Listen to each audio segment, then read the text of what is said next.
Chase Lehocky with the blue futon, and I just saw You Won't Be Alone. It's a witch story. Should you be alone with this witch? Let's find out.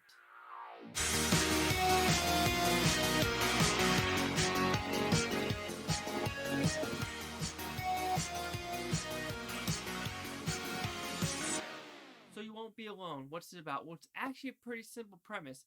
There's a witch out there who sees a child and wants this child because only these witches can have like one bearing spit, like a witch's spit.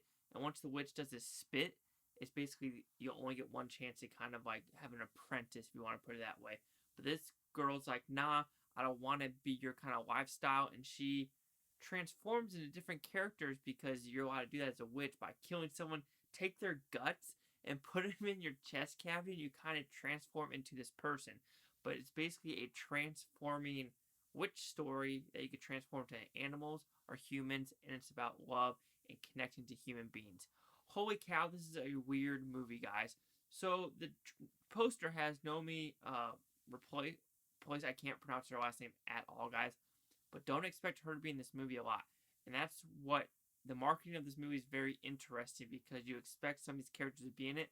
Nah, since the transforming aspect of it, people are maybe the main character, if you want to put it that way, 15-20 minutes, and it rotates to different bodies, different animals, etc., etc.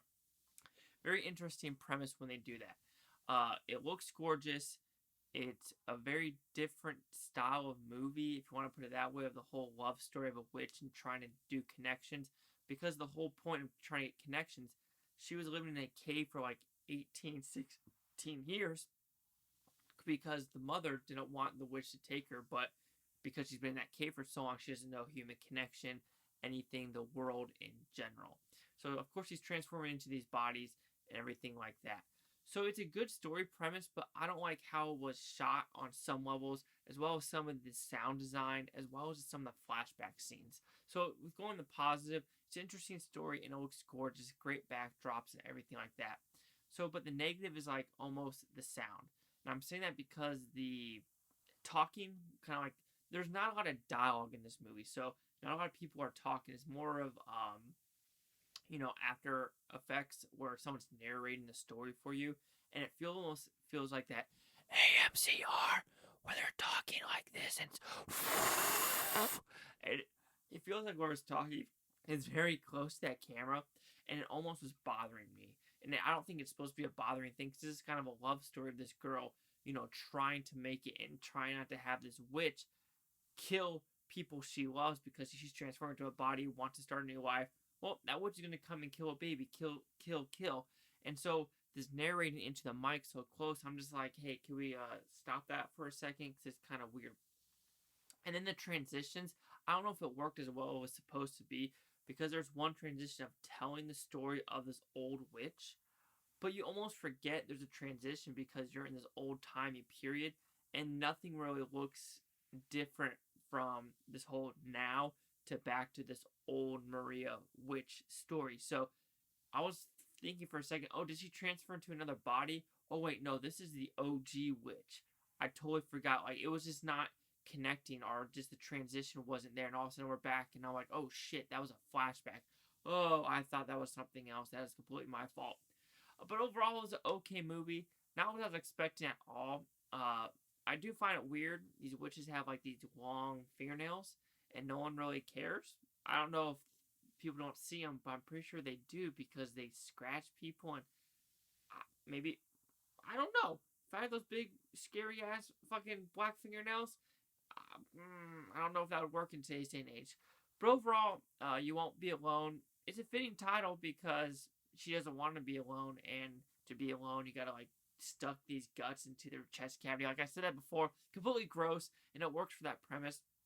But as a movie as a whole, it's a long one at an hour 45. Even though it doesn't seem long, it's a pacer. This is one where you have to sit and just like take in the scenery, not a lot of dialogue, just people doing stuff, and then just trying to understand what the world is. There are some funny scenes with trying to understand what people are doing, but then it also doesn't feel that right, because it just is out of place. A lot of the stuff is out of place and everything like that. So it's an okay movie, but It's not going to be in my top 3 of Sundance, maybe not even my top 5 of Sundance, hands down. So You Won't Be Alone will receive a 2.5 out of 5 with Futons. It goes at 50%. So see the Critics News scores gave this one. So scrolling down, we have One Fresh at 6 out of 10. So barely fresh. I don't see this being a fresh movie, guys, overall. I think it's going to be in the negative just because it's a little weird. The story, while it's a very interesting type of story, it's just how the camera movement was. Is like sometimes it was a steady wide shot. Sometimes it's like it's really shaky, like into the story. You're just like, whoa, can we slow down a little bit? Like I said, it was just it was different. Not for everyone. I don't think it was for me. But if you like this movie, more power to you. It's your type of movie, just not for me. So anyway, the 60% or the 50%. Chase back with the Blue Futon. Like, comment, subscribe. Let me know what you think about Blue Futon Utopia. You Bluetonians. Thanks for watching and have a great day. Another day down. Let's keep it going. Tomorrow, I think, is only one premiere.